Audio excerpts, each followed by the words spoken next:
The Count of Monte Cristo. Chapter 74. The Villefort Family Vault. 2 days after, a considerable crowd was assembled, towards 10 o'clock in the morning, around the door of M. de Villefort's house, and a long file of mourning coaches and private carriages extended along the Faubourg Saint-Honoré and the Rue de la Pépinière. Among them was one of a very singular form, which appeared to have come from a distance. It was a kind of covered wagon, painted black, and was one of the first to arrive.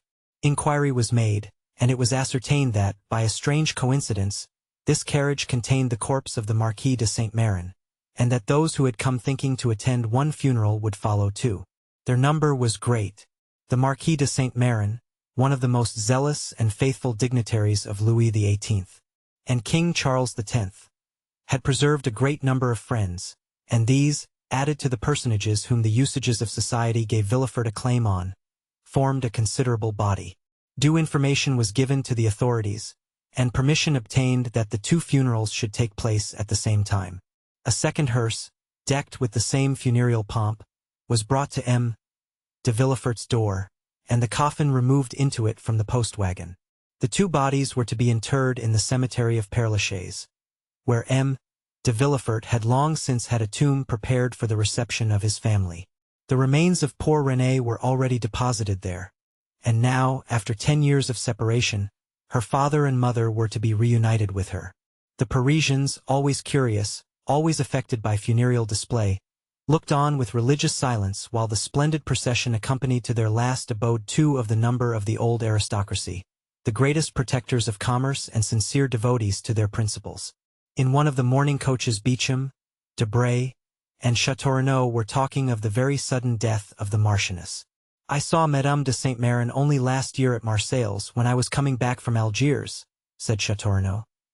"She looked like a woman destined to live to be 100 years old, from her apparent sound health and great activity of mind and body." "How old was she?" "Franz assured me," replied Albert, "that she was 66 years old. But she has not died of old age but of grief. It appears that since the death of the Marquis, which affected her very deeply, she has not completely recovered her reason." "But of what disease, then, did she die?" asked Debray. "It is said to have been a congestion of the brain or apoplexy, which is the same thing, is it not?" "Nearly. It is difficult to believe that it was apoplexy," said Beauchamp. "Madame de Saint-Méran, whom I once saw, was short, of slender form, and of a much more nervous than sanguine temperament. Grief could hardly produce apoplexy in such a constitution as that of Madame de Saint-Méran." "At any rate," said Albert, "whatever disease or doctor may have killed her, M. de Villefort, or rather Mademoiselle Valentine, or still rather our friend Franz, inherits a magnificent fortune, amounting, I believe, to 80,000 livres per annum, and this fortune will be doubled at the death of the old Jacobin, Noirtier." "That is a tenacious old grandfather," said Beauchamp. "Tenacem propositi virum. I think he must have made an agreement with death to outlive all his heirs, and he appears likely to succeed. He resembles the old conventionalist of '93, who said to Napoleon in 1814, 'You bend because your empire is a young stem, weakened by rapid growth. Take the Republic for a tutor. Let us return with renewed strength to the battlefield, and I promise you 500,000 soldiers, another Marengo, and a second Austerlitz. Ideas do not become extinct, sire. They slumber sometimes, but only revive the stronger before they sleep entirely.'" "Ideas and men appeared the same to him," said Albert. "One thing only puzzles me, namely, how Franz d'Épinay will like a grandfather who cannot be separated from his wife. But where is Franz?" "In the first carriage, with M. de Villefort, who considers him already as one of the family." Such was the conversation in almost all the carriages. These two sudden deaths, so quickly following each other, astonished everyone, but no one suspected the terrible secret which M. d'Avrigny had communicated, in his nocturnal walk to M. de Villefort. They arrived in about an hour at the cemetery. The weather was mild, but dull, and in harmony with the funeral ceremony. Among the groups which flocked towards the family vault, Châteaurenaud recognized Morel, who had come alone in a cabriolet, and walked silently along the path bordered with yew trees. "You here?" said Châteaurenaud, passing his arms through the young captain's. Are you a friend of Villefort's? How is it that I have never met you at his house? I am no acquaintance of M. de Villefort's, answered Morel, but I was of Madame de Saint-Méran. Albert came up to them at this moment with Franz. The time and place are but ill-suited for an introduction, said Albert, but we are not superstitious. M. Morel, allow me to present to you M. Franz d'Épinay, a delightful traveling companion with whom I made the tour of Italy. My dear Franz M. Maximilian Morel, an excellent friend I have acquired in your absence, and whose name you will hear me mention every time I make any allusion to affection, wit, or amiability. Morel hesitated for a moment. He feared it would be hypocritical to accost in a friendly manner the man whom he was tacitly opposing, but his oath and the gravity of the circumstances recurred to his memory. He struggled to conceal his emotion and bowed to Franz. Mademoiselle de Villefort is in deep sorrow, is she not? Said Debray to Franz. Extremely, replied he. She looked so pale this morning I scarcely knew her. These apparently simple words pierced Morel to the heart. This man had seen Valentine and spoken to her. The young and high-spirited officer required all his strength of mind to resist breaking his oath. He took the arm of Châteaurenaud and turned towards the vault, where the attendants had already placed the two coffins. This is a magnificent habitation, said Beauchamp, looking towards the mausoleum. A summer and winter palace. You will, in turn, enter it, my dear d'Épinay, for you will soon be numbered as one of the family. I, as a philosopher, should like a little country house, a cottage down there under the trees, without so many freestones over my poor body. In dying, I will say to those around me what Voltaire wrote to Pyrrhon, O Russ, and all will be over. But come, Franz, take courage, your wife is an heiress. Indeed, Beauchamp, you are unbearable. Politics has made you laugh at everything, and political men have made you disbelieve everything. But when you have the honor of associating with ordinary men, and the pleasure of leaving politics for a moment, try to find your affectionate heart, which you leave with your stick when you go to the chamber. But tell me, said Beauchamp, what is life? Is it not a halt in death's anteroom? I am prejudiced against Beauchamp, said Albert, drawing Franz away, and leaving the former to finish his philosophical dissertation with Debray. The Villefort vault formed a square of white stones, about 20 feet high. An interior partition separated the two families, and each apartment had its entrance door. Here were not, as in other tombs, ignoble drawers, one above another, where thrift bestows its dead and labels them like specimens in a museum. All that was visible within the bronze gates was a gloomy-looking room, separated by a wall from the vault itself. The two doors before mentioned were in the middle of this wall, and enclosed the Villefort and Saint-Méran coffins. Their grief might freely expend itself without being disturbed by the trifling loungers who came from a picnic party to visit Père Lachaise, or by lovers who make it their rendezvous. The two coffins were placed on trestles previously prepared for their reception in the right-hand crypt belonging to the Saint-Méran family. Villefort, Franz, and a few near relatives alone entered the sanctuary. As the religious ceremonies had all been performed at the door, and there was no address given, the party all separated. Châteaurenaud, Albert, and Morel went one way and Debray and Beauchamp the other. Franz remained with M. de Villefort. At the gate of the cemetery Morel made an excuse to wait. He saw Franz and M. de Villefort get into the same mourning coach and thought this meeting foreboded evil. He then returned to Paris, and although in the same carriage with Châteaurenaud and Albert, he did not hear one word of their conversation. As Franz was about to take leave of M. de Villefort, "When shall I see you again?" said the latter. "At what time you please, sir," replied Franz. "As soon as possible." "I am at your command, sir. Shall we return together?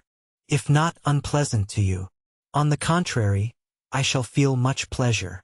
Thus, the future father and son-in-law stepped into the same carriage, and Morel, seeing them pass, became uneasy. Villefort and Franz returned to the Faubourg Saint-Honoré.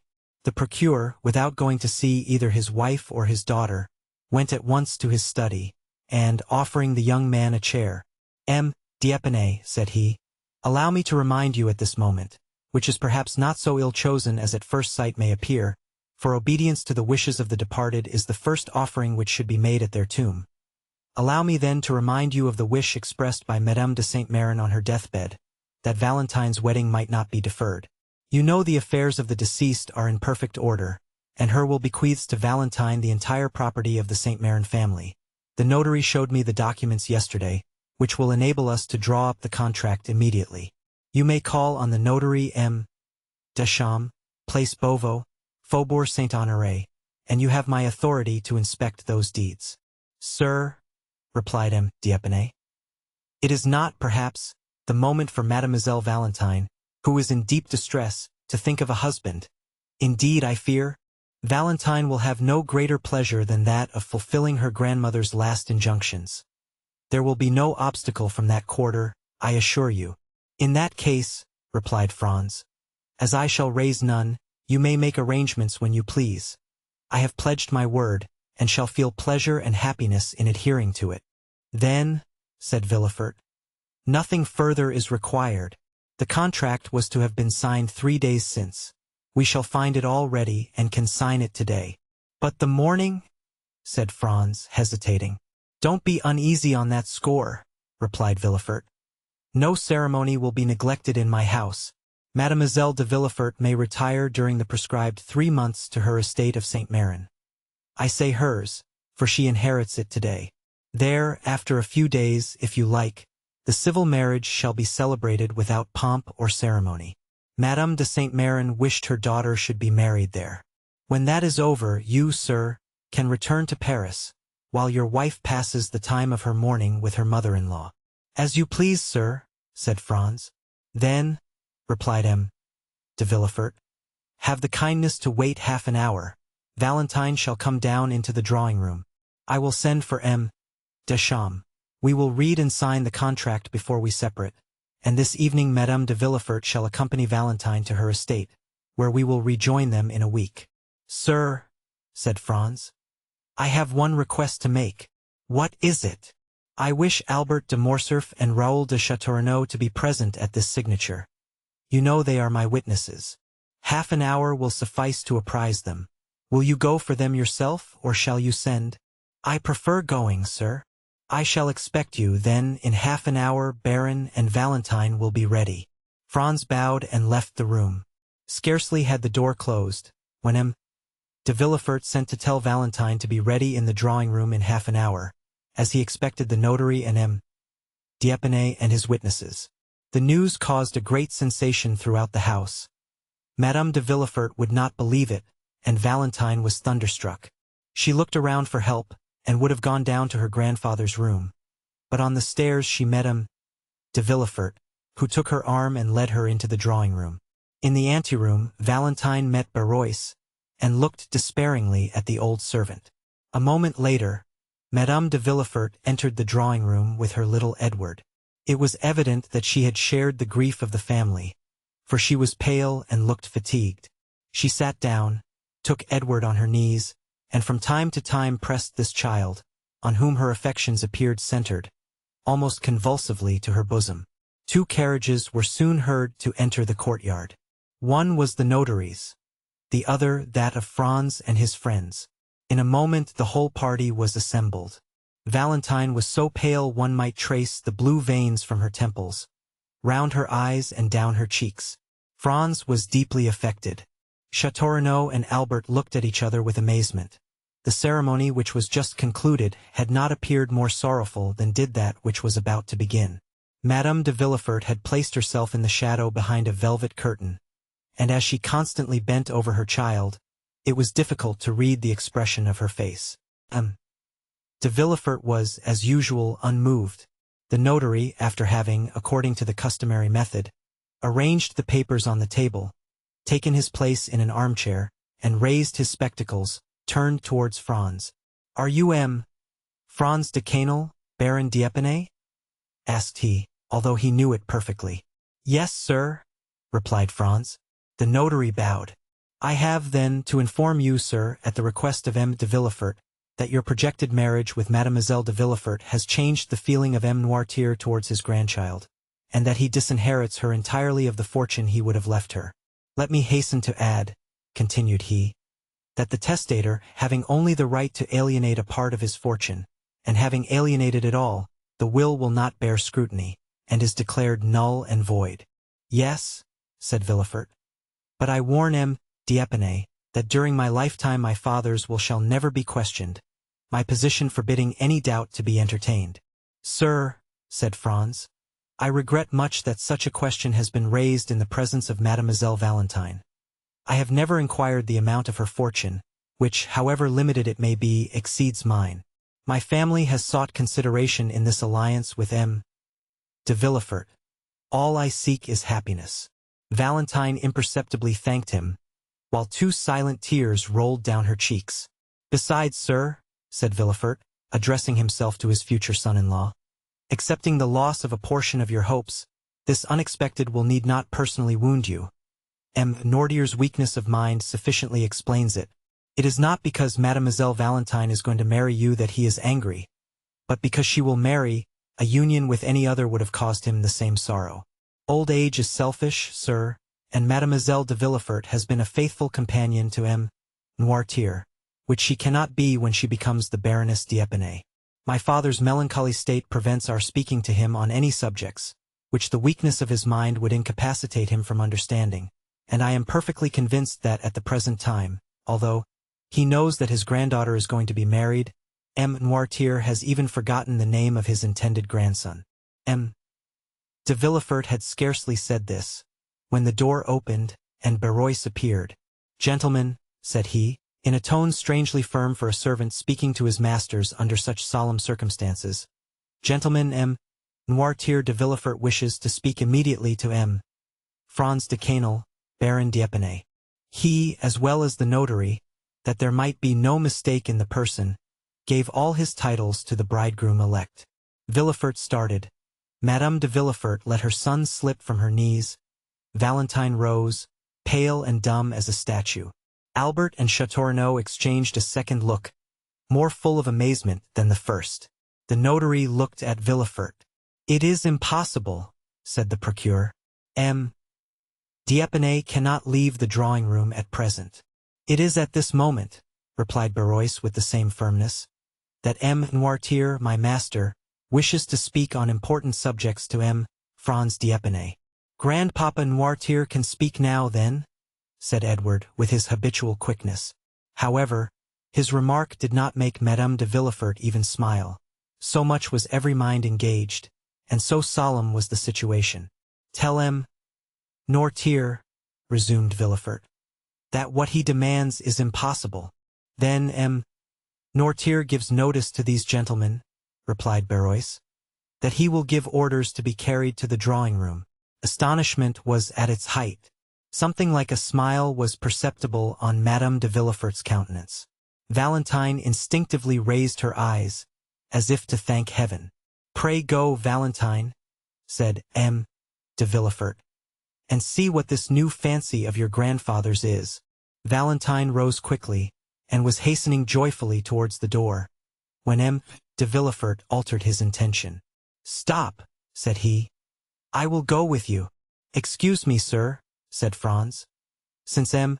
Noirtier sent for me, I am ready to attend to his wish. Besides, I shall be happy to pay my respects to him, not having yet had the honor of doing so. Pray, sir, said Villefort with marked uneasiness, do not disturb yourself. Forgive me, sir, said Franz in a resolute tone. I would not lose this opportunity of proving to M. Noirtier how wrong it would be of him to encourage feelings of dislike to me, which I am determined to conquer, whatever they may be, by my devotion. And without listening to Villefort he arose, and followed Valentine, who was running downstairs with the joy of a shipwrecked mariner who finds a rock to cling to. M. de Villefort followed them.